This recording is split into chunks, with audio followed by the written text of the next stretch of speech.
Samantala, ramdam niyo ba ang bahagyang pag-init ng panahon? Hudyat na kaya ito ng unti-unting pagkawala ng amihan o di naman kaya'y paghahanda sa panibagong bugso?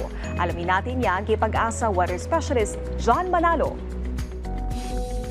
Magandang hapon po, Ma'am Naomi, at ganoon din sa ating mga taga-subaybay.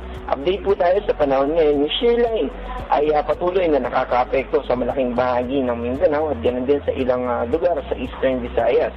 Ito ay makakaranas ng maulap na kalangitan at mataas na tsansa ng pag-ulan, partikular na sa Calaga Region, Davao Region, Northern Mindanao, Sorsogon, Eastern Samar, Biliran, Leyte, Southern Leyte, Cebu, Bohol, Basilan, Sulu, at Tawi-Tawi. Also, meron din tayo nakataas na weather advisory, lalo na sa northeastern part ng Mindanao, partikular na Surigao del Norte, Surigao del Sur, Agusan del Sur, Davao Oriental at Davao de Oro. Ibig sabihin, at least 50 mm na pag-ulan yung posibleng maranasan ng mga binanggit natin na probinsya. Posible dito, yung mga localized floodings at ganoon din yung pagguho ng lupa, lalo na sa mga bulubunduking lugar. Yung amihan naman o northeast monsoon ay patuloy na nakaka-apekto sa natitirang bahagi ng Visayas at buong Luzon.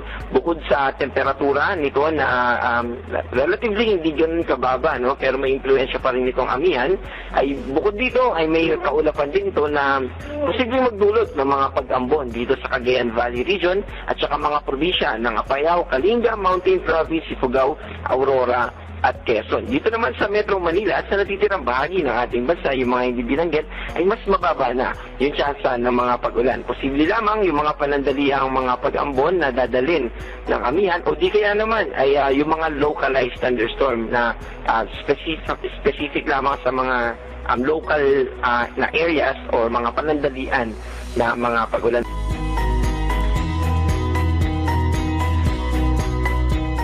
Update naman natin dito sa amihan. Yung amihan po natin ay kasalukuyan na nagpo-progress at nakaka-apekto tulad ng binanggit natin kanina sa Luzon at sa western and ilang bahagi ng Central Visayas.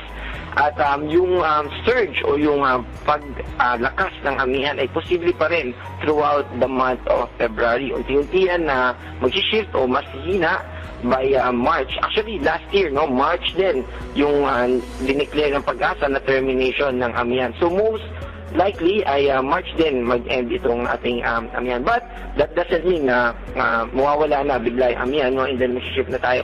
So may mga cases pa rin na nagpo-progress yan throughout March at may cases din actually na April first half pa natapos yung amihan natin. Ibig sabihin, throughout the February ay mararanasan pa rin natin yung patuloy na posibleng paghina nito at posibleng pag-surge o muling paglakas ng amihan. Posible pa rin po yung mga pag-ulan sa hapon, no, at sa gabi. Even at early in the morning bukas, no, lalo na dito sa northeastern part ng Mindanao na kung saan yung shear line ay nakafocus, no. At ibig sabihin ay maging handa pa rin tayo sa posibilidad ng pagbaha at pagguho ng lupa. Wala tayong nakataas na gale warning at patungkol naman sa ating temperatura, pinakamababang na record natin ay dito sa Baguio City, 13.4 at sinundan ito ng sa station natin sa Benguet na 13.6. At yung pangatlo naman natin ay dito sa Basco, Batanes na 18 degrees Celsius. Dito naman sa Science Garden, ang pinakamababang temperatura na ating na-record ay 22.5. Para sa update natin sa ating dam information,